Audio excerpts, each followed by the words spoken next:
国内对2017年开始禁止这动物收容所甲动物安乐死，不过这收容所的空间却开始无够啊！亲像新德县的动保所关狗的空间就特别低，动保所就宣布讲，这七十开始呢，要甲17只流浪狗野放。这消息一出来，虽有4只互人领养去啊，也剩的13只同款的野放，不过这款做法也引起争议。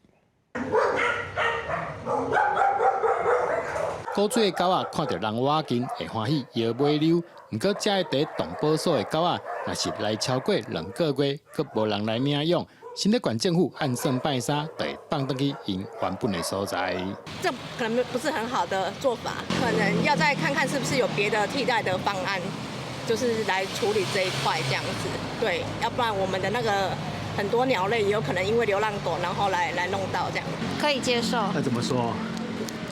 因为他就也没有钱啊，你也不能叫他应收嘛。那如果他应收的话，那可能变成小孩还是会死在里面啊。新德县动物保护所解释讲，因为2017年开始规定，袂当实施安乐死，收容的狗仔愈来愈多，已经特别甜啊。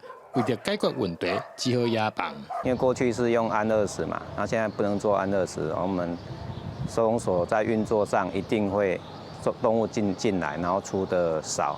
然后进得多，最后一定会激留动物在收容所内。收容目前已经到150只，接近我们收容的上限了。回治的话，对狗狗也是算是比较辛苦，但是也是不得已方法。就是教育的问题，我们希望呢之后在修法或立法上面，可以让有一个园区做一个生命教育园区，让人家不要弃养。